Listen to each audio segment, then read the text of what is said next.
Hi guys, मैं ज़कीर इरफान। आज का हमारा टॉपिक है Newton's law of gravitation. Newton's का गुरुत्वाकर्षण का नियम। According to Newton's law of gravitation, if one body attract the other body, the force of attraction between two bodies is directly proportional to their masses and inversely proportional to the square of the distance between them. Okay, according to Newton's law of gravitation, यदि body number one, इसको मैं दे दूँ body number one, इसको दे दूँ body number two. Okay, जो body one है ये body to की ओर या बॉडी टू बॉडी वन की ओर अगर अट्रैक्ट करने की कोशिश करेगी, अट्रैक्शन होगा दोनों बॉडी के बीच में। तो जो इनके बीच में आप देख रहे हैं ये फोर्स ऑफ अट्रैक्शन है। जो फोर्स ऑफ अट्रैक्शन है ये क्या होगा? According to Newton's law of gravitation, force of attraction है जो वो क्या है हमारा डायरेक्टली प्रोपोर्शनल है to the product of their masses. That means समानुपाती होगा उनके मास के द्रव्यमान के गुणनफल के क्या है समानुपाती है। एंड यही जो फोर्स ऑफ अट्रैक्शन है ये क्या है हमारा इनवर्सली का मीन्स होता है वन अपान किसके है the square of the distance between them. उनके बीच की दूरी है उसके वर्ग के क्या है व्युत्क्रमानुपाती है। बीच की दूरी को क्या मान लेते हैं डी, तो वर्ग के क्या हो गया ये हमारा व्युत्क्रमानुपाती हो गया। Okay, now from equation 1 and 2, from equation 1 and 2 equation बनेगी हमारी F proportional m1 into m2 divided by D square.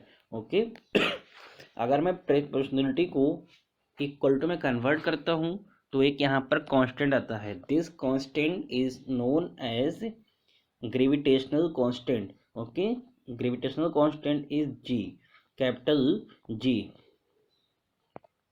F is equal to constant into m1 m2 upon में डी स्क्वायर। ये हमारा यहाँ से फाइनल स्टैंडर्ड आ गया। कहाँ से?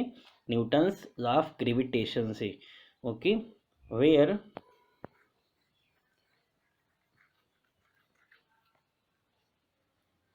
F is equal to capital G m1 m2 upon D square, where F is equal to force of attraction, force of attraction. Okay, and m1 m2 m1 comma m2 is equal to masses of bodies 1 and 2, masses of bodies, masses of bodies 1 and 2. Okay, masses of bodies 1 and 2, d is equal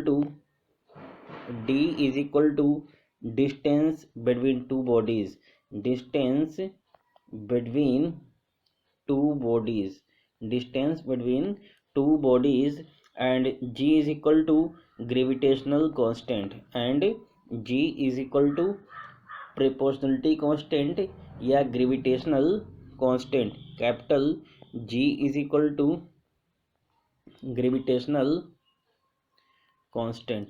okay, G is equal to gravitational constant. G की value कितनी होती है? G is equal to 6.67 into 10 की power -11 होती है। कितनी होती है? 6.67 इंटू 10 की पावर -11 होती है। इसकी यूनिट कितनी क्या होती है? इसकी यूनिट होती है न्यूटन मीटर स्क्वायर पर KG square. Newton metre square पर केजी स्क्वायर। ये यूनिट कहाँ से आती है इसको भी मैं आपको बताता हूँ। ये यूनिट आती कहाँ से है।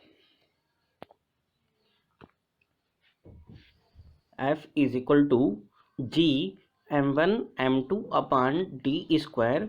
अगर मैं यहाँ से g is equal to find करूँ तो क्या बनेगा, g is equal to f into D square. g is equal to f into D square divided by m1 m2 divided by m1 m2।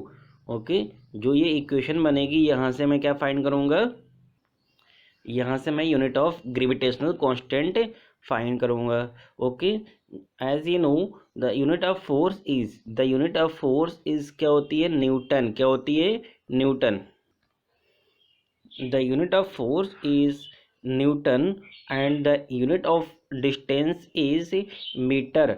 But यहाँ पर क्या है, डिस्टेंस का square है, तो यूनिट क्या हो जाएगी, मीटर का स्क्वायर। मीटर का स्क्वायर। ओके, अपान में क्या है, मासेस हैं।